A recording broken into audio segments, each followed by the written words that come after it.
All right. Guy is joining us now. Mr. Roberts, let me know if you can hear. I can.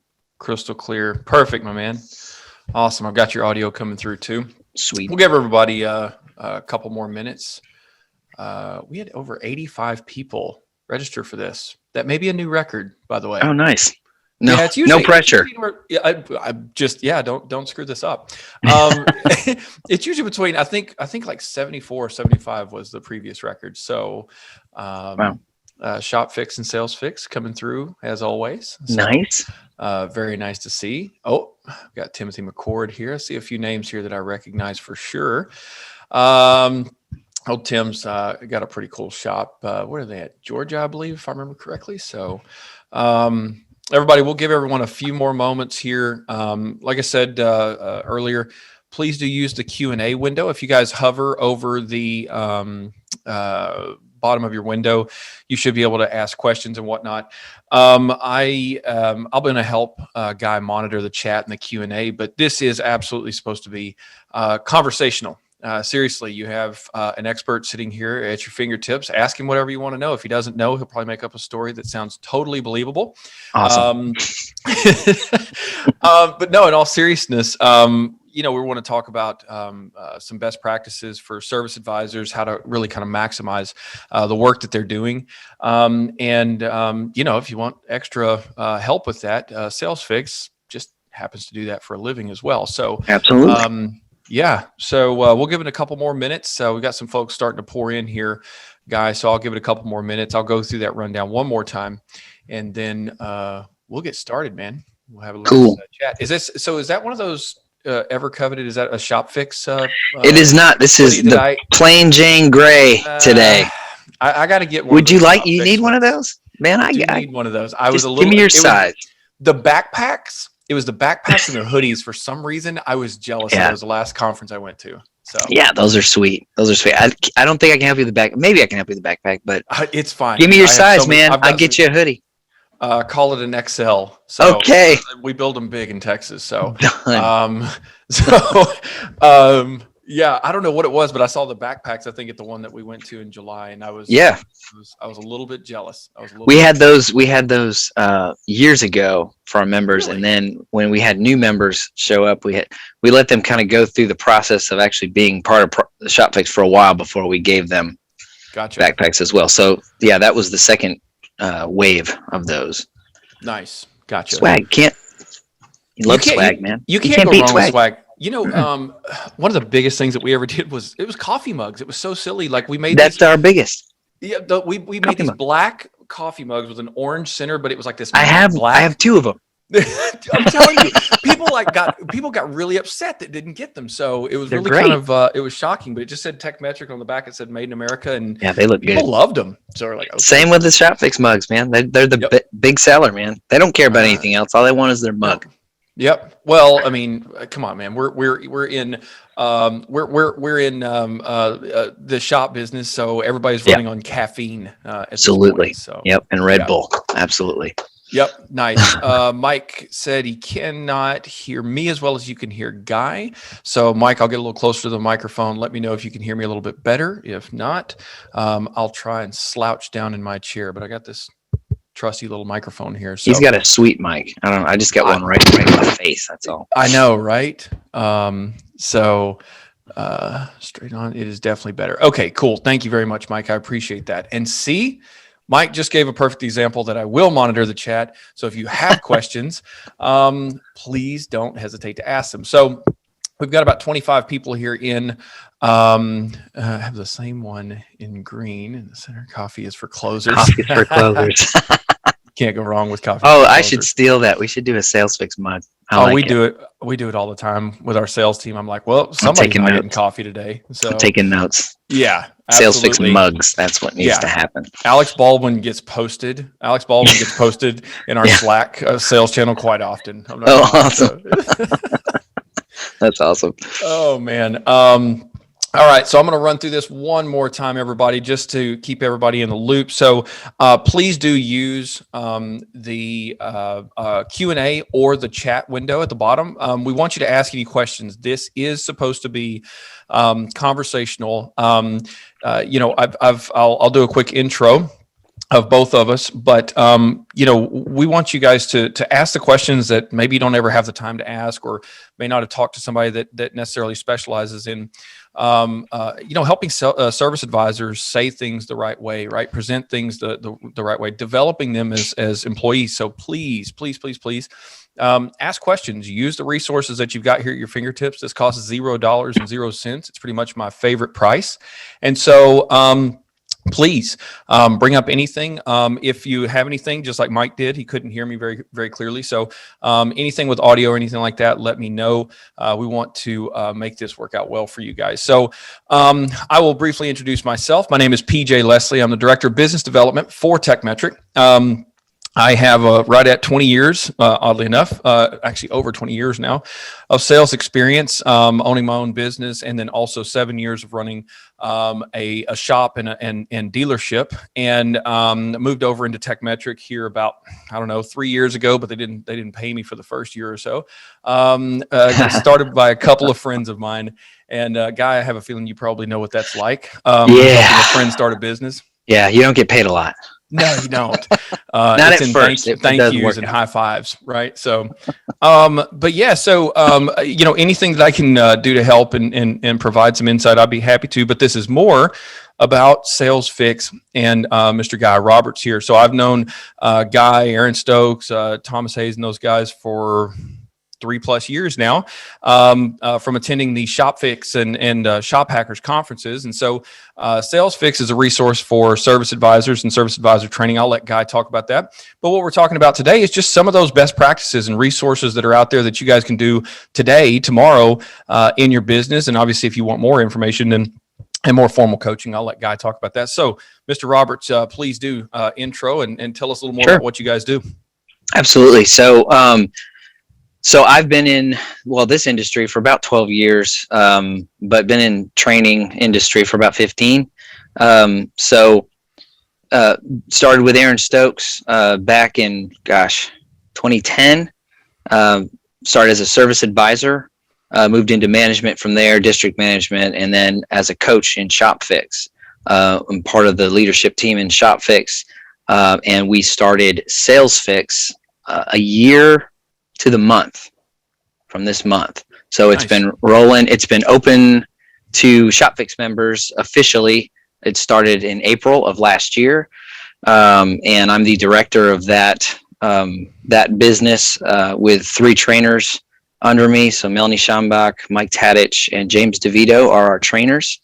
And it's just a baby. It feels like, starting ShopFix all over again. It's a little baby company. And I feel like we're doing a good job of training advisors, and with all of us together, we've got 75. I can't think of how many. Mike gives a lot of years of service advisor experience. Excuse me, but that's the skinny on that. You guys fired this up right as everyone else was shutting down with COVID. So nothing wrong with getting thrown a curveball every once in a while. That's right. Well, that's good. So one of the things that you and I have talked about, and I think that it's important, right? I think things like image and the projection of professionalism. The days of a grease-covered person walking out and chicken scratch on a piece of paper and handing that across the desk, I think really is gone. And if it's not, it should be. People want to deal with professionals, and one of the things that you and I have talked about before was kind of the self-aware advisor. So I think that's the first impression. So please elaborate on that, and let's talk about some of those details. So when I started at Eurofix, one of the biggest things, it was the best dressed I had ever been in a job. I mean, I was a drummer for years, so I really didn't have to dress well for there. But in my business career, we first got here and Aaron wanted the advisors all to be wearing button-up shirts with ties and dress pants and dress shoes. And so the whole concept behind like you were saying, that gone are the days of greasy dude walking up and chicken scratch and trying to present work to a soccer mom. It's really two teams in a shop. It's a sales force in the front, and it's a factory in the back. And everybody, if they keep their lane, you could be super successful. And a lot of shops have shown that they can be super successful presenting. If a service advisor is self-aware of how they come across to a customer, how the building comes across to the customer, the initial feedback of the customer when they walk in, whatever they see when they walk in, a clean waiting area, the service advisor, having, if they have hair, well-kept hair, being, shaved or at least clean if they've got a beard, and just really clean clothes. And they're a sales team. It's a sales force, and it's the face of the business. And so having that, service advisor change their mentality maybe about what it used to mean to be a service advisor and what a service advisor should be today, just being that sales force. So I had, I like where you're going with that, because I did the same thing in my shop. It was so rare that I would actually have a customer, talk with a technician, because, and I had some technicians that, I don't know, they use some creative language as a noun, verb, and an adjective. And I'm like, I don't want that guy talking to my customer. That's sure. Not that, but I didn't pay him for his ability to articulate ideas. I paid him on how well they fix these machines, and with little instruction, they can figure things out. And so the specialization is most certainly something that I personally do like. Now, that being said, it's not easy to make that switch. It's difficult. Totally. And frankly, I had employees where I had to remind them, I'm like, tuck your shirt in, iron your shirt. You wore a long sleeve shirt, but did you notice that maybe your dog slept on it last night? Because that looks rough, man. Yeah. And so as a shop owner, how can they change that? Because you can say it, but if the team doesn't buy in, either you got the wrong team, or, what tactics could they use to start with that nicer presentation? Well, I think one of the biggest things is pouring into that team as far as setting up. This is what the shop looks like. Like I said, your front of house folks, and you may have guys up front who have had a long career as a mechanic who now are a service advisor. And that, you were saying a difficult switch, that is, most times that doesn't work. It's just because mechanics like to work in black and white. I mean, they see things as broken or fixed. And in the sales office, if anybody here has been up front selling work to customers, there's so much gray. And it's you've got to relay things to customers in layman's terms. But if you can talk to your team, and if you can get that on board on what your vision is, this is what I see my shop looking like, and this is how I envision the front office to appear, and this is when a customer walks in, this is how I envision us to appear to them in the front office. I mean, it's expected for a mechanic to look the way he does because of the nature of his job. The nature of a service advisor is sales, and if it's a welcoming, clean, professional environment, if you can get your team on board with that and how that will increase their sales, and hopefully they're paid on a performance pay plan, to where if they increase their performance, they make more money. If the shop makes more money, they make more money. So if they see themselves, it's also it's the way they see themselves. You'll have service advisors who, like you said, they're untucked, it's wrinkled. It's like, man, just you're better. You are better. Why don't you put a little more effort into presenting a clean, appearance when you come in.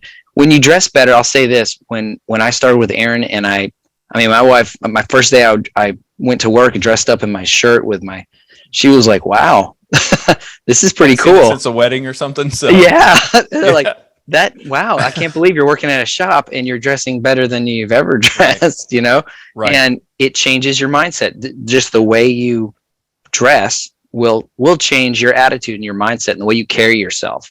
And so if you can convey that to your team, if you can convey that to your sales team and say, look, guys, I'll pay for uniforms, but this is what the uniform is going to look like. Or I'll give you a budget, buy some dress shirts, buy some slacks, some good shoes, buy stuff that fits you. and you're going to hold your head a little higher, and you're going to, hold yourself a little different. You do, Totally. but like, I mean, so when my wife and I get dressed up, we go out to a meal, or we go to a wedding, or we go to a big event. You just walk with a little more pep in your step, a little more confidence. Absolutely. You feel better, and there's nothing wrong with doing that in a business. Now, the whole self-aware thing, I am the same way. Like, I've been in. Oddly enough, my wife and I are both in business development. Somehow that happened. I really don't know how, but we both are kind of our own worst critics, and I think that anyone that is supposed to be customer facing has to be that self-aware. I love that term. Yeah. I look at the mirror 3 times before I walk out of the house, no matter what I'm going to do. It doesn't matter if I'm going to run errands, or if I'm going to work, or going to a conference or whatever, but also what I say to customers, right? If I slip up or say something wrong here on this, I'll probably think about it 3 or 4 more times. If I say something wrong to a customer, I'm like, boy, that was really stupid, PJ. Why did you say that way? You could have said it this way. Right. But being self-aware, I've never really thought about being that way myself. And my wife, the reason I brought up my wife, she said that the other day. She's like, I'll think about it for a week, where I'm like, why did I say that? I could have said it this way. So there's got to be a switch that flips in those people, or you look for that personality. You look for that personality whenever you go to hire, because not everybody that's on these current teams, they may not make that switch. For sure. So I don't know how you would hunt for that necessarily. I'm sure you could probably kind of judge a book by its cover, but anything when you're hunting for a new service advisor or a new customer facing employee, what would you be looking for to make sure that this is a self-aware person? Well, staying away from hiring for potential, right? And like you said, I mean, it's, you don't want to judge a book by its cover, but oftentimes we interview folks, and what we get is what we're going to get. You know what I mean? So sometimes you're going to look in different places. Maybe you won't look in, you look at people who have been service advisors, but you may look at people in the restaurant industry, or any kind of service industry, where they understand customer service means smiles on the face, means being presentable, things like that. So in looking for those folks, I think you need to look as hard as you can for people who have some of that, at least most of that, naturally. It's going to be easier than trying to convert somebody, and trying to hire for maybe we can get this guy to where we need him to be. That's a lot harder to do, and it 9 times out of 10 doesn't work. So gotcha. So I've got 2 things. So it looks like auto works. I do apologize. I said the word mechanic probably, and instead of technician, which I agree entirely. However, I have had mechanics work for me, and I have had technicians work for me. So they do still exist, but I agree with you 100%. They most certainly are technicians. And also had part swappers, which part swapper or part changer is definitely outside of even the mechanic range. So, but I agree with you entirely. They are technicians. Matt Pascal has brought up a good point. So he's front of the house. I remember Matt was on another webinar that he did. He didn't necessarily come from the automotive space. And it sounds like he wants to change these things, but his owner doesn't really buy into it just yet.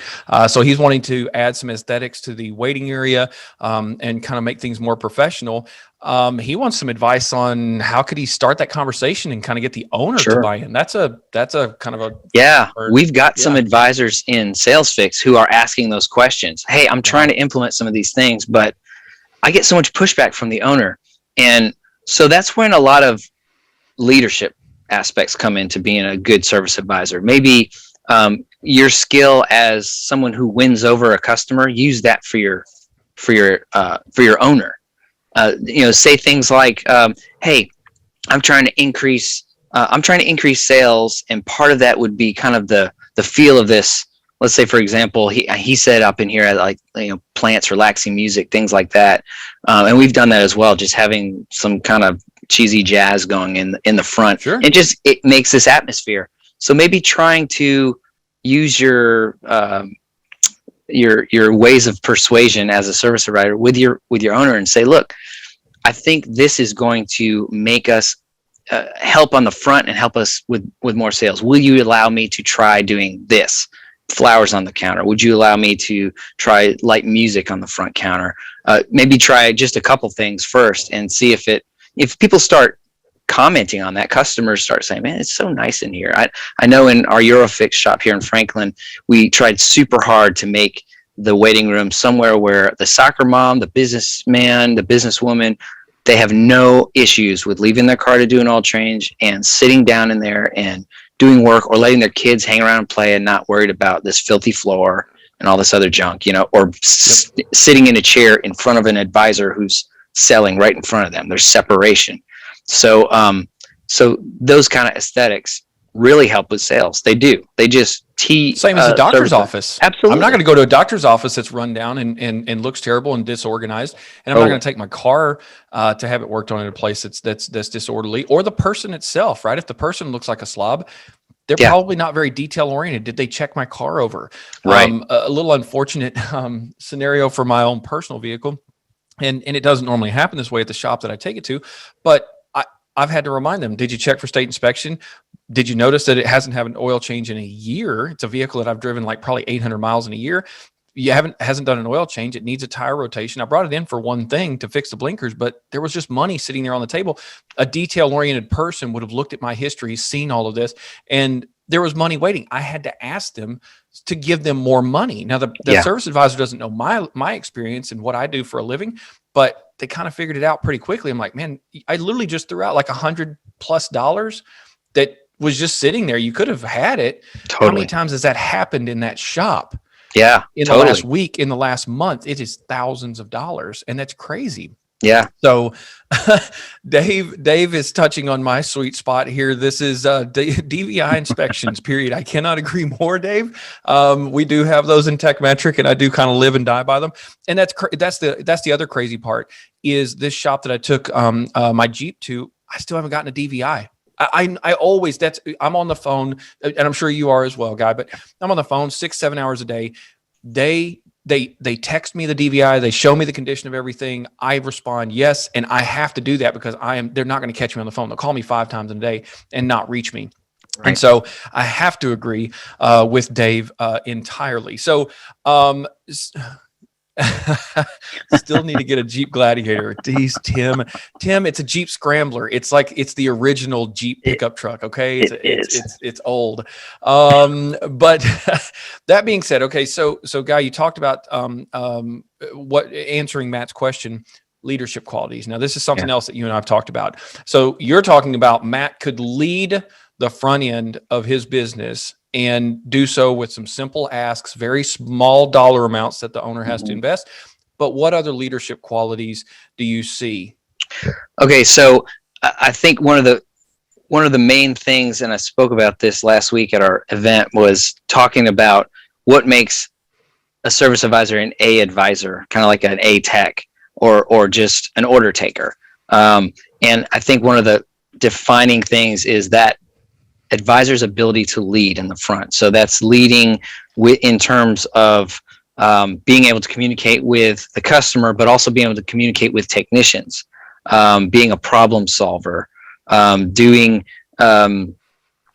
able to, when a problem customer comes in and they've got big issues with what happened with the repair on their car, they can take control rather than just say, let me get the owner for you. I mean, if you're someone who takes charge and says, someone comes in and says, and I remember being down there and a customer walking in and saying, I want to talk to the owner. And I'd be like, well, I'm the GM. I can take care of you. Let's have a seat in here and let's talk through what's going on. Just taking away the pain of that customer without getting the owner involved. And just having those leadership skills and showing yourself as someone who's in charge, who knows what's going on.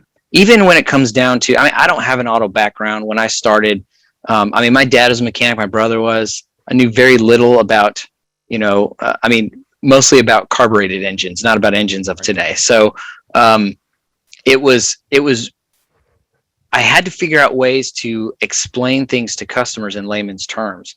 And so when a customer asks me a question and by saying, you know what, that's a great question. Let me get that answer for you and get right back to you. Or let me bring you back to the technician and let's get an answer for you. Rather than stumbling around, trying to make something up, a lot of ums. You sound like, you're trying to win. You're trying to pull the wool over someone's eyes. You also don't know who you're talking to. They may know the answer. They absolutely might. Especially when you get those guys. Oh, yeah. Don't lie to them, man. Just be right out of the gate. That's a great question. Let's go get that answer. And you go back to the technician and you listen to what the technician is saying and you take mental notes of that. Because, I mean, if you're in a shop, working in a shop longer than a year, you're going to be doing the same stuff over and over and over again. So you develop this vocabulary of layman's terms, and most customers are, like I said, the soccer moms, the stay-home dad, just the folks who, they don't care. They just want to know how much, when do I get my car back? And so if you can just explain it in simple terms and then shut up, stop talking.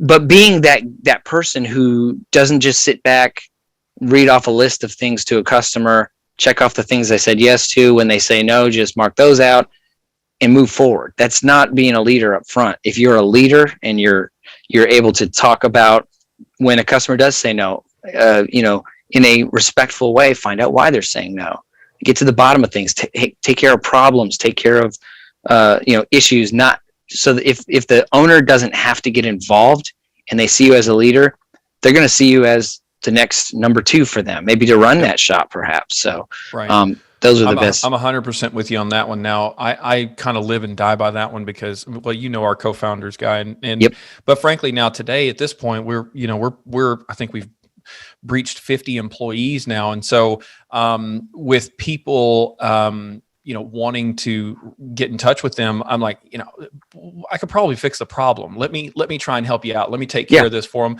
And I've got the leeway to do so. And if I can't figure it out, if I can't fix it, then I'm going to go to Prashant or Sunil. That's fine. Totally. I'll hit them up, but I can probably fix that problem. Totally. And so they appreciate that. All of our leadership team does that. And that's why they're in the leadership team.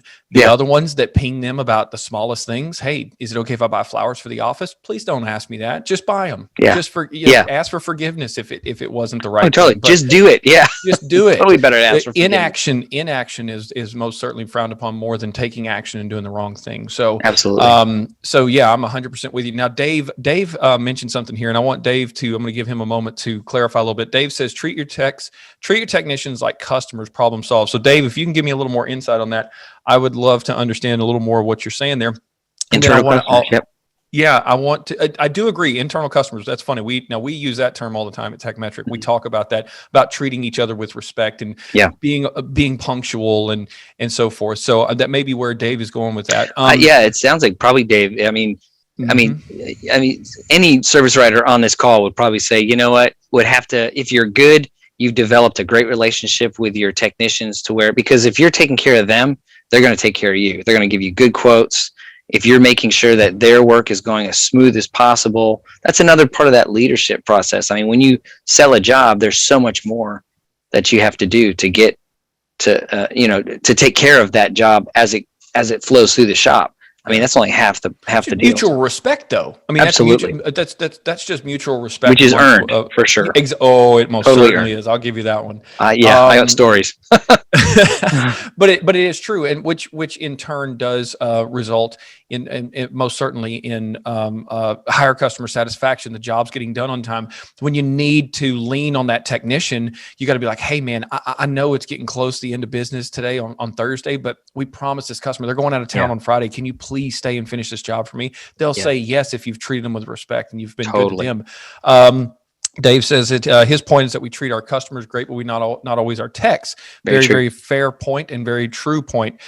So if we think of them as our customers, they'll always appreciate you and produce more. Yeah, we're 100% on the same page. I have to agree with that entirely. Now, I did see that it looks like what was it?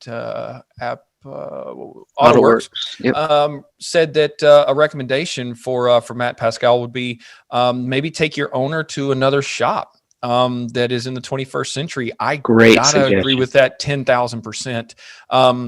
One of the best things I ever did, because we had an old building, we kept it clean, we kept it neat, but little things like when I walked in there, it was I went to a shop the other day as well, a stain on a ceiling tile. What do those things cost? Like $3? Mm-hmm.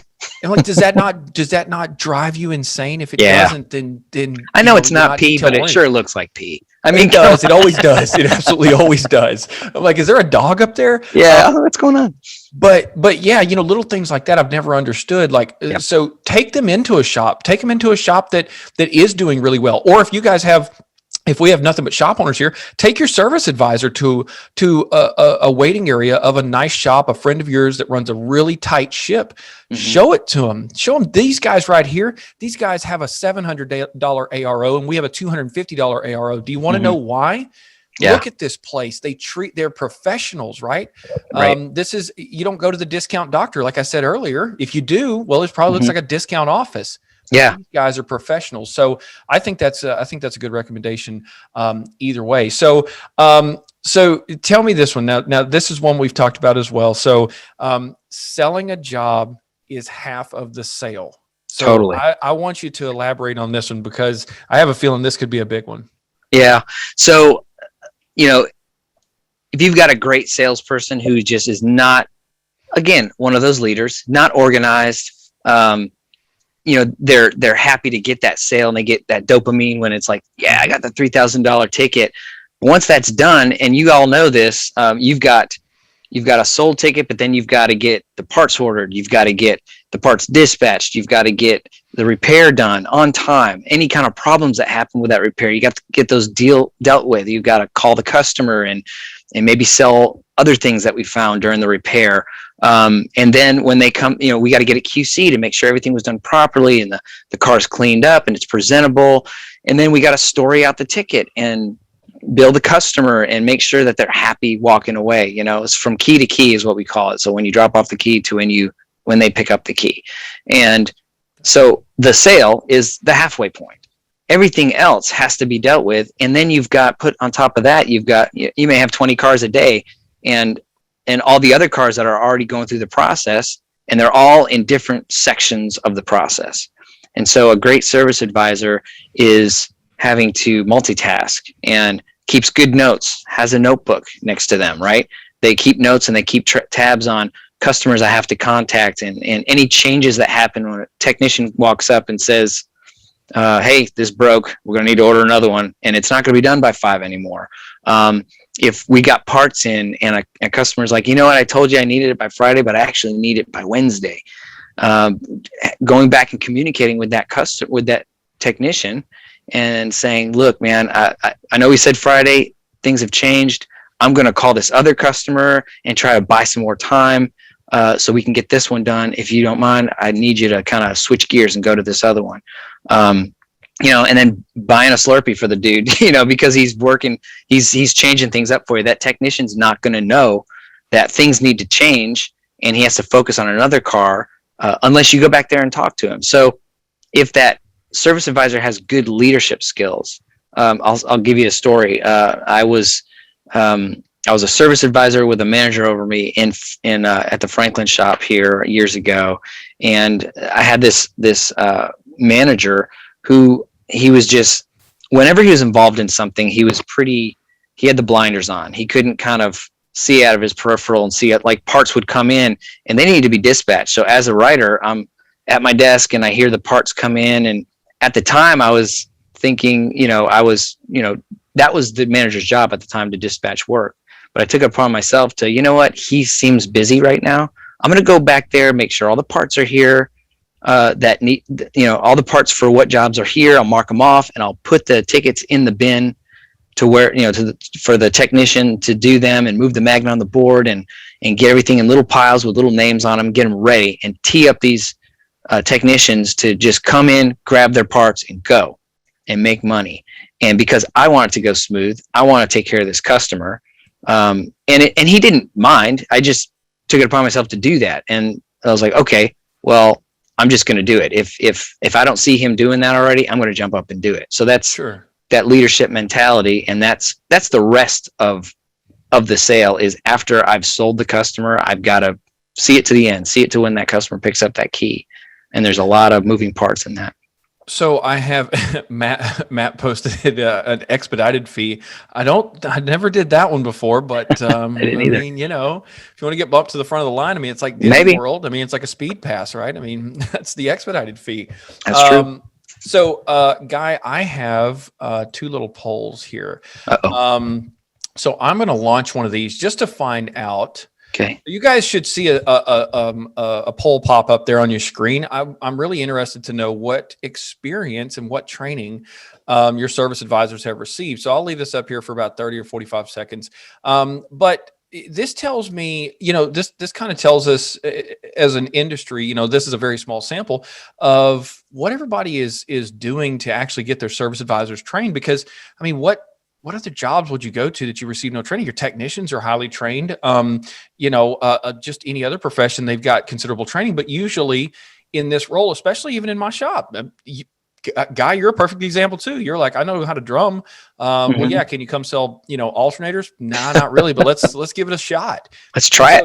It was just on the job. And so this is interesting. So we've got, so far, we've got 55% of the answers have actually attended automotive specific sales training. So this is cool. This is really interesting. This is more than I would have anticipated. So yeah, give everybody a second. I'm going to end this poll and I'll show everyone the results, but there's your results.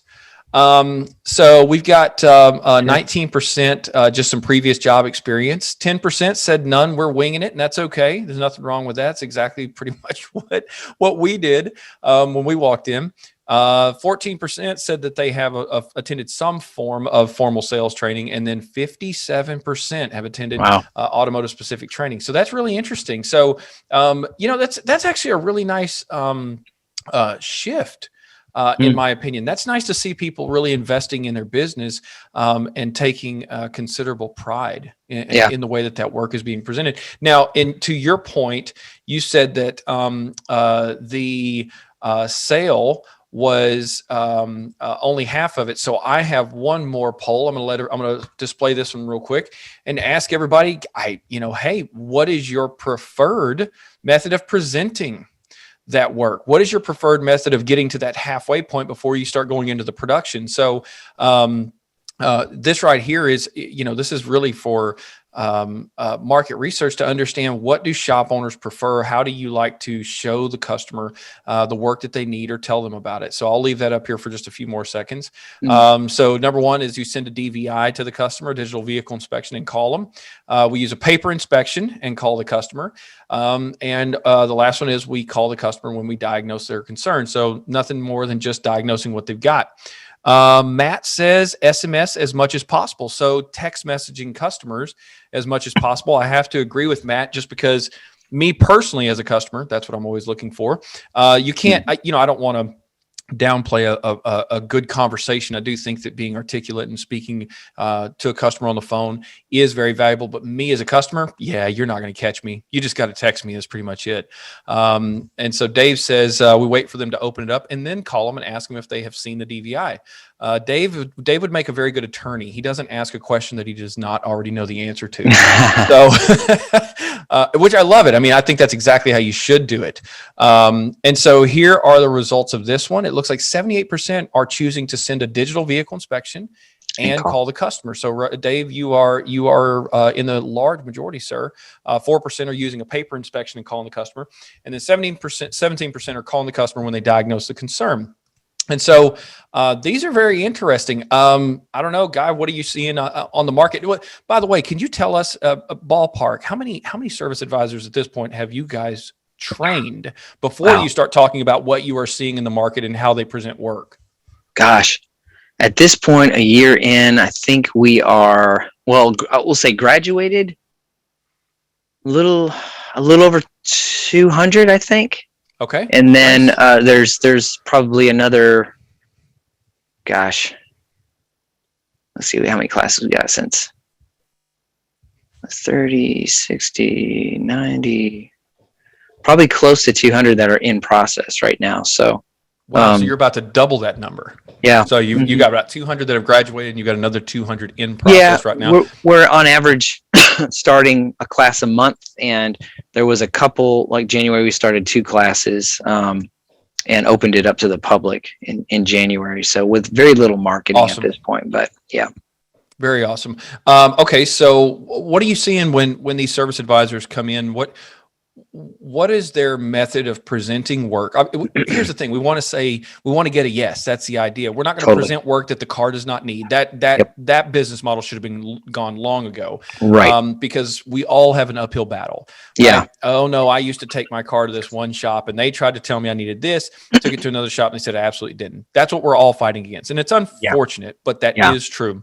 Yeah. And so we've got this uphill battle to fight as an industry. Mm-hmm. So how do we present this? I've always told people, like, a shoe salesman can tell the lady, your foot is too fat for the shoe. I'm sorry, ma'am, I grabbed the wrong size for your foot. One of those is going to get you a shoe sale. The other one's going to get you probably missing some teeth. And right. So how are you seeing them present it? And then what do you coach them on to make it better by the time they leave your program? Well, I know that, especially with all the new, like Tekmetric coming up and the different shop management systems that are offering more things. Like back when I was a writer, texting customers was just barely part of on the scene, right? It was always phone calls. But there are so many, with texting and just how people are use texting. That's just, you can't run away from that.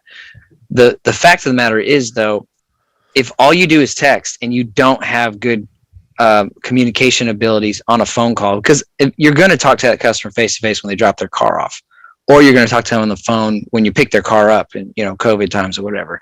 You're going to have a conversation at the beginning and at the end. You're going to have a conversation when they pick their car up. And if you can't have a conversation with them face to face, if there are concerns or issues, if everything's going smooth, texts are great. Texts are fantastic.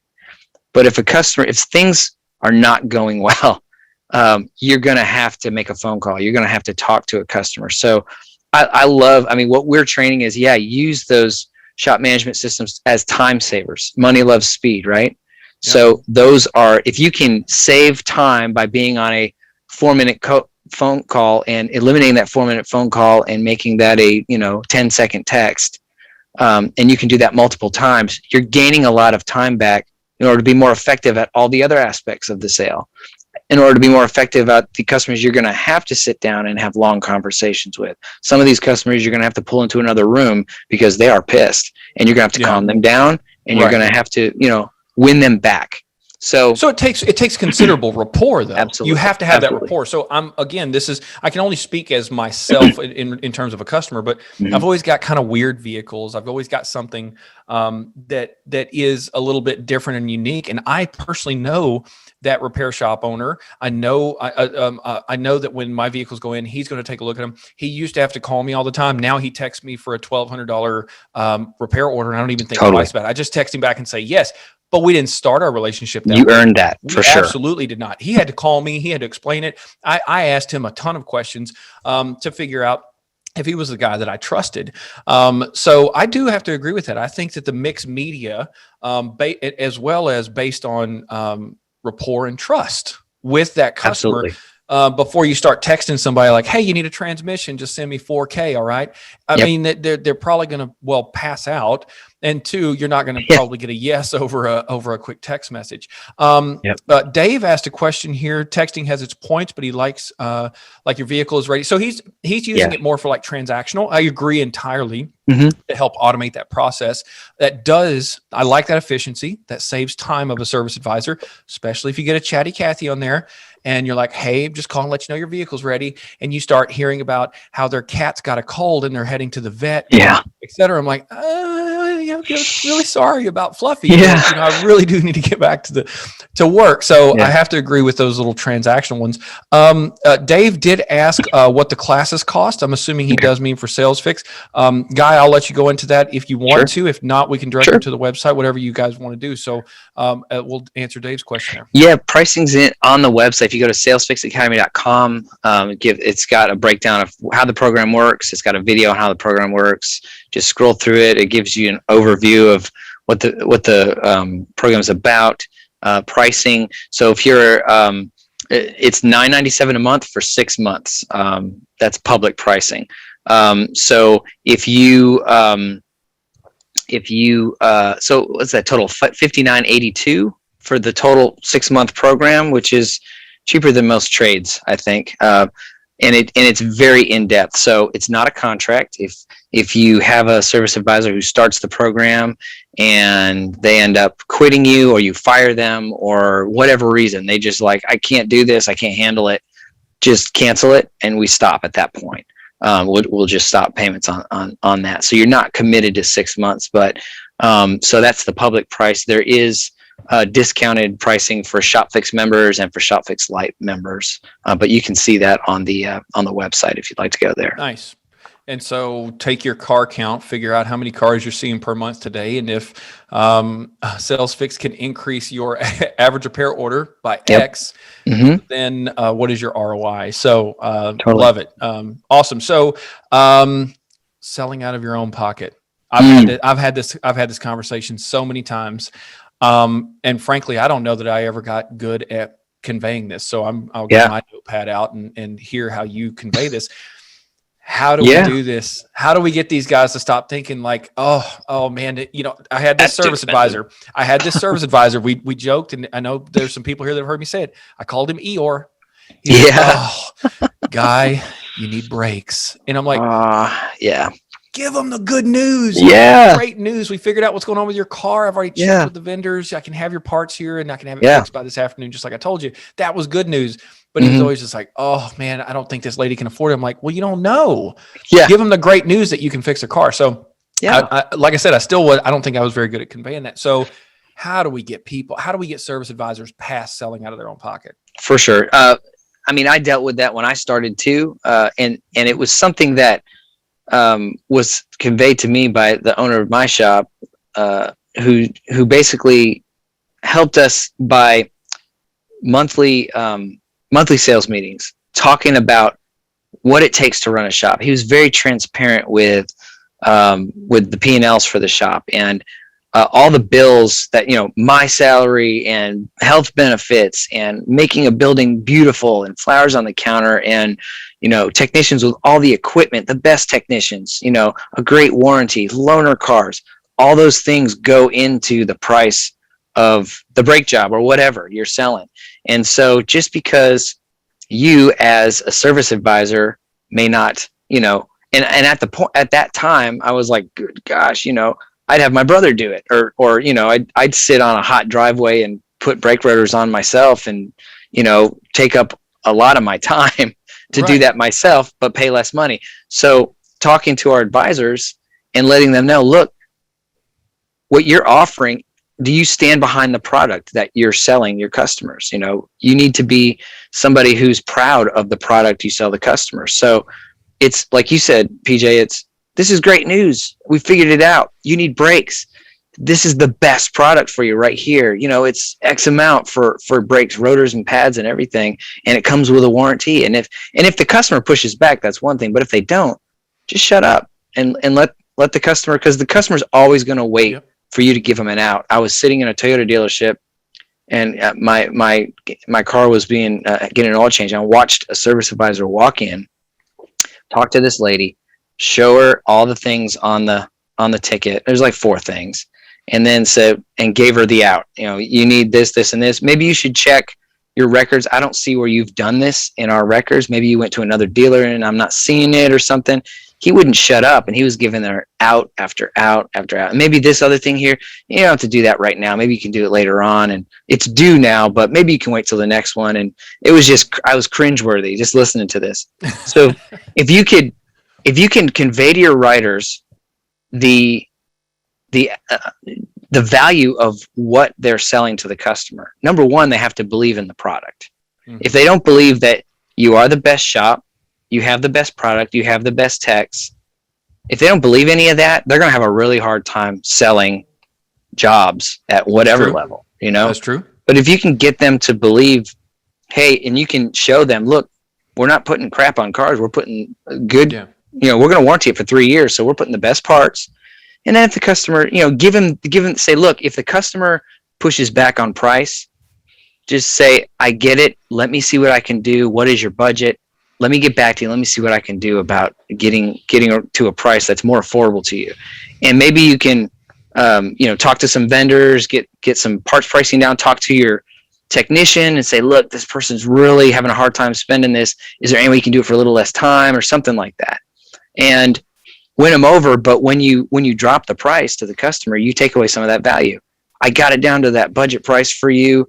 Here's the catch. It doesn't have the warranty that original price gave you. It's a different part, or it's only a warranty on parts, not labor, whatever. It's only a year warranty. If that fits your situation better, I'm happy to get these parts ordered for you. So it's just kind of, and if you give them, if you give them the tools to operate like that, they're going to have a much easier time. And I learned, okay, I get it. $700 brake job on a BMW. I wouldn't do it, but I don't own a BMW. I own a Toyota. So this guy, he's not going to sit in a driveway and do it himself. He's going to pay this. And honestly, where I'm at in life right now, I don't want to do that crap. I'm going to pay the money to do it. Yep. And so I understand that side of it now. And it's like, you know what? It doesn't matter what you make as a writer. Don't assume that those people are in the same mindset as you are. And so, you know what I mean? Does that make sense? No. I entirely agree. Did you guys give your service advisors, and do you coach, I guess, on giving service advisors the leeway to make those kinds of decisions, like within a certain range? I had a business coach actually tell me, he said what he did was he took all of his employees and he allowed them to make a decision that was worth 1 week of their pay. If it's within 1 week of your pay, it's your decision. Don't bring it to me. And if you make the wrong decision, I will talk to you about it. I won't be upset with you. I'll just tell you this is why you made the wrong decision. And next time you make this decision, but we won't be upset with you. So what do you? That's exactly what Aaron did with me as a writer. Okay. I remember him when he hired me. He said, you have up to one paycheck that you can write a check. You can give that back to the customer to make things right. And beyond that, you need to talk to somebody, talk to the manager, talk to whatever. But up to there, you're absolutely in the clear to do that. And same thing that you were saying, PJ, if it's the wrong decision, we'll talk about it, but we're not going to be upset with you. And honestly, and most of our employees here, they have a hard time doing that anyway, but they slowly earn this. I'm empowered. I can make things happen for this customer. I can say to this customer, I can take care of you, and really believe that.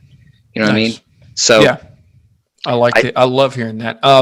So I want to remind everybody, we do have just 10 minutes left. So if you guys have any questions, please do not hesitate to ask Guy, ask myself. I'm happy to answer any of these, but I definitely want to focus here on Guy and what experience he has with SalesFix and his own service advising experience as well. So Matt asks, how do you handle, I had one customer that I allowed to do this. So how would you handle, I want to bring my own part conversations. And so they have, what they're currently doing is they have an extra $50 fee on top of their normal labor rate, for those jobs. So if you do, so Matt, if I'm understanding correctly, are you saying if you do a 2-hour job, the guy's going to pay $100 more if he brings his own parts? But it's still a hard conversation to have.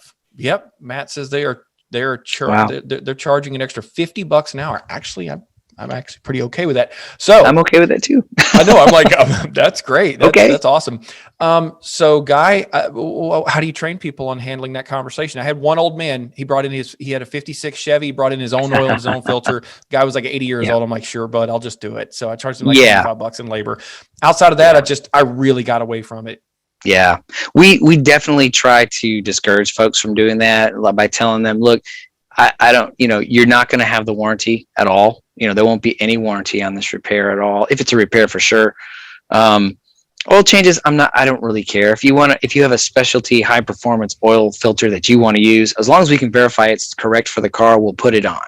If any of the parts are not correct for the car, we're not going to put them on.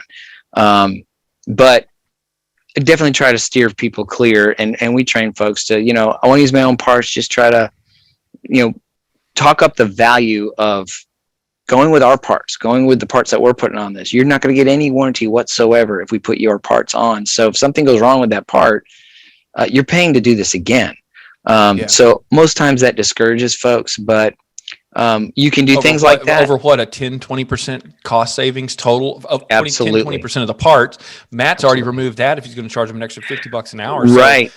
I Right. mean, Now the problem I with have to that, agree with that. I just, the problem they with what terrify me. Matt's talking about is, I mean, that works if they come in the door bringing in their own parts. If they get a quote from you and then they call back and say, I want to do my own parts, and then you've got to requote it and it's more expensive. I mean, that's a tough conversation too. You're opening a little can of worms with that. Well, person. I can tell you. Well, his other question was: are other Mhm. shops just not accepting those jobs? Absolutely, yes. I've got.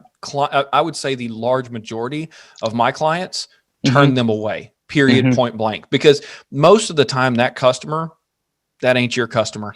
It's Yeah. just not.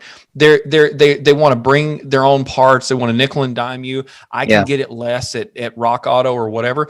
Don't Yeah. get me wrong. I mean, I think it is something. I think it's a reality that we all need to consider in this Mhm. industry as Amazon gets into this business. Rock Auto has blown up.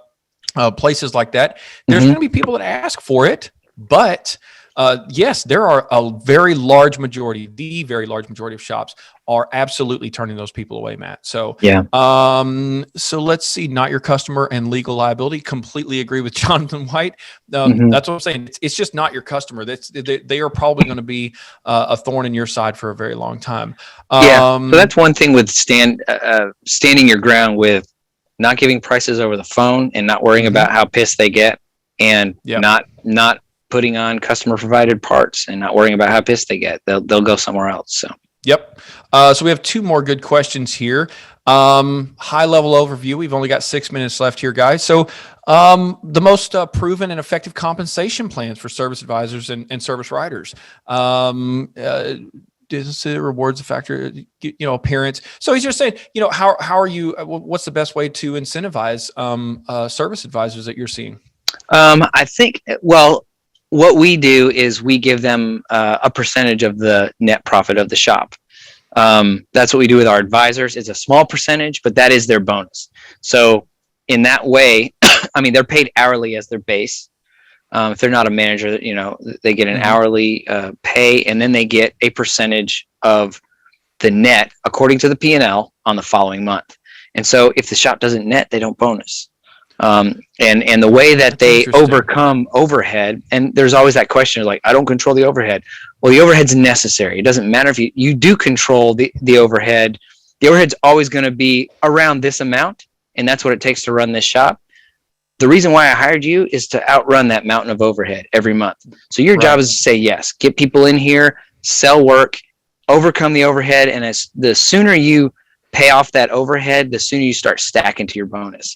And as long as it doesn't have to be that way, as long as it's some kind of performance-based pay plan, and you hold them accountable. I mean, he says things like appearance, customer satisfaction, all those things. Those are just things that help them keep their job, in my opinion. It's, hey, this is the way I need you to look, and I'm going to hold you accountable to that. Just like a technician, this is how many hours I need you to turn a week or more, and your average quote needs to be here, and I'm going to hold you accountable to that. If you can't do those things, I can't use you here. I'll get somebody else to do the job. Same thing with a service advisor. Appearance, customer satisfaction, meeting sales goals. That's what I expect of you. Now, your reward for selling more is your pay plan. You do better, higher sales, higher gross profit. You teach them gross profit dollars and what that means per ticket, rather than focus on a 60% GP per ticket. You focus on dollars, and you communicate with them. Look, our overhead cost, per hour is X. So we can't be selling jobs below that, or we might as well just hand them a 20 and send them on their way. You know what I mean? Right. So yeah, Dave brings that up too. Dave said that he he holds his team accountable to 75% gross profit margin, which that's high. That is high. If that's parts and labor, that I don't want to go too far down that rabbit hole, because I have seen a lot of shops that they're putting in their technicians. They're putting in like this really heavy loaded cost. They're including parts, labor. Perfect example here. So Dave's bringing in parts and labor, but are you figuring in that employees, like let's say when you figure in labor cost, are you figuring in your payroll taxes, benefits? Are you figuring in service advisors commission percentage if this job gets sold. And I'm seeing them get down into the high 40s, low 50s when you bake all that into it. And so he says no. So more than likely, Dave, you probably are not too far off then. You're probably pretty close whenever you figure in all of those other factors. Now, one last thing I want to ask you, Guy, and you have brought this up, and this is really odd because now I've had 3 webinars where this has been brought up, and I actually didn't do this. I didn't care for it. But it seems like this may be the way of the future. This transparency on the P&Ls. Don't get me wrong. Okay, ask any technician, Sure. any service advisor. They think that every shop owner is a millionaire. I mean, I shouldn't say every one of them, but a lot of them are. They do. They're like, well, I get paid $20 an hour. This guy's charging $125. He's making $105 for every hour that I work. It's not true, brother. It's not just true. Not. So you've brought up something that I have had brought up to me now 3 times on 3 webinars of transparency. Let's show them what this shop actually makes. Let's show them how much my freaking rent is. Yes. You know how much the rent is near downtown for this big of a building? It's astronomical or whatever. So absolutely. Please expound upon Sure. that. So I think Aaron did that. I mean, he did that early on. I don't think a lot of shop owners did that, but but he's got his P&L set up to accrual, because if you're going to pay a service advisor a pay plan like ours, you need to have data to back it up.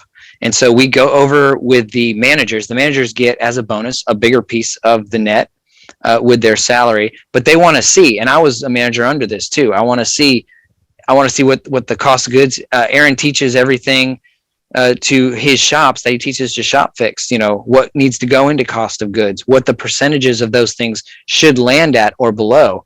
And then all the other things, they need to know, how much do these 10 loaner cars that I have here cost the shop? They're not free. I mean, they're free for the customer, but they're not free for the shop.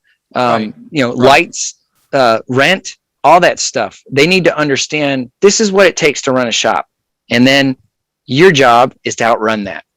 And that was beautiful for him to do that. Now, okay, so owner specific things, owner draws, that can be below the net, and that doesn't even have to be on the P&L that you show them. Right.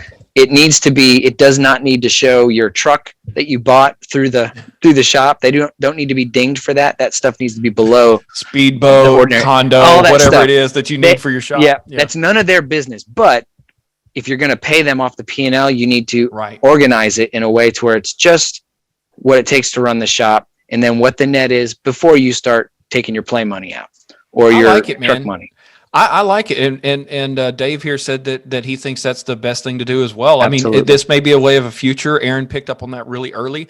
If any of you do not know who Aaron Stokes is, and he does own Eurofix and then SalesFix Academy, and obviously SalesFix is an arm of that business, and Guy here is the director of it. So I want to tell everybody real quick, I did just put 2 posts here in the chat, one for a link to Tekmetric. If anyone wants to check out a software demo, please do click on that. Check us out. We're a fully cloud-based software with digital vehicle inspections incorporated and true two-way texting. Also, a link to SalesFix. So to answer Dave's question earlier, you guys can see the pricing breakdowns, the options that you have there, and more about the program. I'm sure that Guy has plenty of references. As a matter of fact, I personally know a number of them who have gone through the training, and they do say it is well worth the investment. Thank you, Tim. Thank you very much for saying Tekmetric rocks.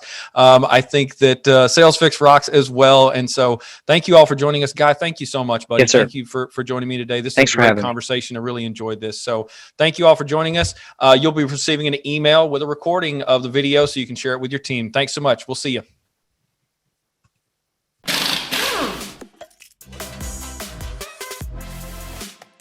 Thanks for watching. Please do not forget to give this video a thumbs up and to share it with the rest of your team. Also, please subscribe to our YouTube channel if you would like to see more helpful videos for auto repair shops. Have a wonderful day.